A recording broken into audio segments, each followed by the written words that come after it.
Hey everyone, welcome back to my channel. My name is Jenny and I'm here today to share with you a book haul for the summer. I have been collecting these books over the last few months and wanted to share them with you today. So I have 5 books again, one of which I've already read. So look at that, look at me go.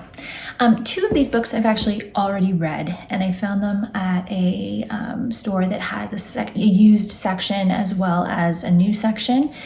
And these are books that I wanted to add to my collection that I read from the library originally. So the first one is Menewood by Nicola Griffith. This is the sequel to Hild. This is set in 6th century Britain, following Hild, who was a real historical figure, and she creates this amazing world that describes life in the 6th century, and starts off with Hild when she's a young woman. She becomes a prophet, or like an advisor to the king. She kind of can predict things, but it's also about the intricacies of the lives of the women and the men as they do the tasks, the day-to-day tasks that keep people alive at this time.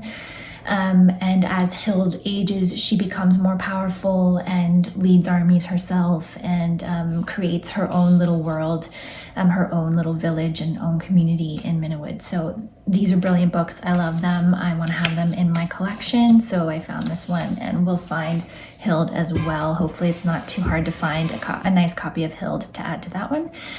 And then the other one is The Lonely City by Olivia Laing, Adventures in the Art of Being Alone. This is, I read this several years ago. It's about Laing moving to New York City in her mid-30s, and she talks about a lot of artists in here. She talks about Edward Hopper's Nighthawks to Andy Warhol's time capsules. Laing conducts an electric, dazzling investigation to what it means to be alone. And I really like Olivia Laing's work. I enjoy the way she looks at things, the way she shares information.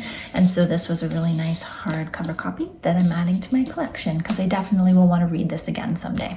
That's kind of another reason why I collect books a lot of the time.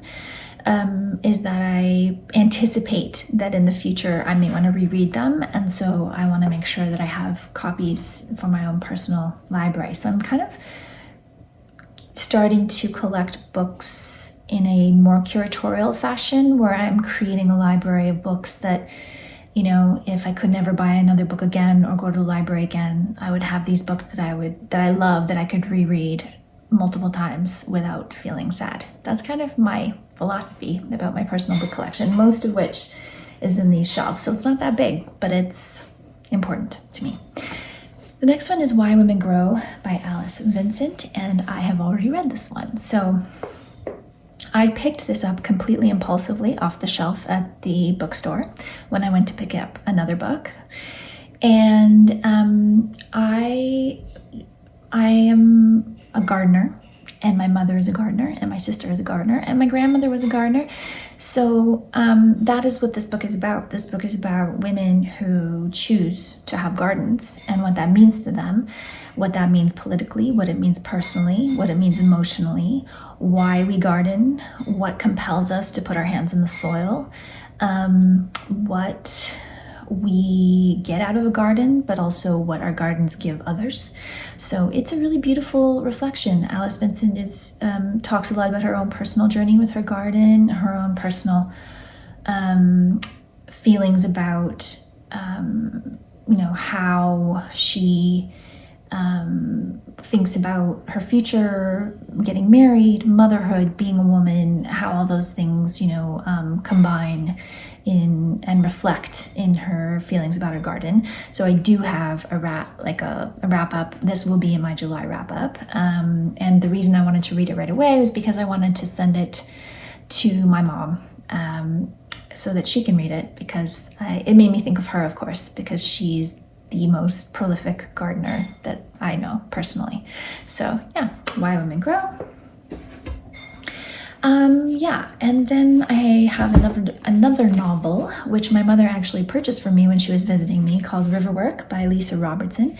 Lisa Robertson is a Canadian author, but she currently lives in Paris, or in France. I think it's in Paris. And this novel is set in Paris. It is about a specific river that has been covered up by the streets of Paris.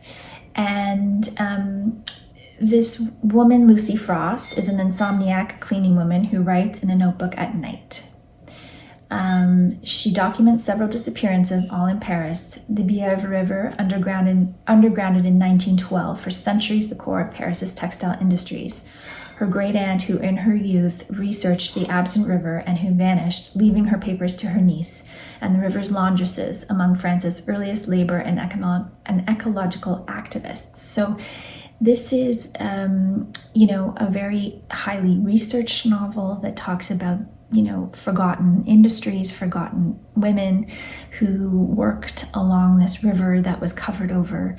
And I think it's kind of ruminating on all those things: women's work, women's history, the evolution of a city, all those things that tie into, and of course, rivers. And that ties into the final book that I have to talk to you about, which is a River Alive by MacFarlane. So I am very into rivers. I have done artwork about rivers. I probably will do more artwork about rivers. They are probably my preferred bodies of water if you have to pick ones that you like the best. And so, yeah, this one just was a no-brainer for me. It's also set in Paris, and I have a whole list of books set in Paris or France that I want to read or that I have read. It's a part of the world that I love and feel drawn to, and so this book was just, an easy one to add to the list. And then Is a River Alive by Robert MacFarlane? A Journey with Water. So Robert MacFarlane is a nature writer. He's an ecologist writer. He wrote, his first book was called The Understory, I believe. I hope that's correct. Underland. See, I keep doing that. Underland, which I read a few years ago for the BookTube Prize. And I liked it. I didn't love it, but I liked it. But I saw Robert MacFarlane in an interview with our local Sierra Club BC. They did an interview with him about this book. And Robert MacFarlane explores rivers in Britain where he lives, as well as different rivers. I think there's one in Quebec, there's one in South America, and I'm not sure where else. And he interviews the people who are working with the water, and he investigates, what makes something alive and what we can do to protect this water, because it's crucial to the survival of the planet and our survival as a species, that we keep the rivers from being completely destroyed and paved over in some cases, in other cases used for industry, where pollutants are being directly shoved into the water. In other cases, rivers are dredged or widened or controlled by different shipping industries or things like that. They can be overfished. They can be, their ecosystems are very delicate and fragile and need to be protected. And so I'm very interested in reading this, and I wanted to purchase it because, at my library, I think there's like 50 people with it on hold, and so when I'll get this book would be ages. And I figured because it's specifically about rivers and I love research about rivers, that I would buy it and keep it in my personal collection. Okay, so that is my book haul for the summer of 2026. Let me know if you've read any of these and what you thought of them. And I will be back again very soon with another video. Thank you so much for watching.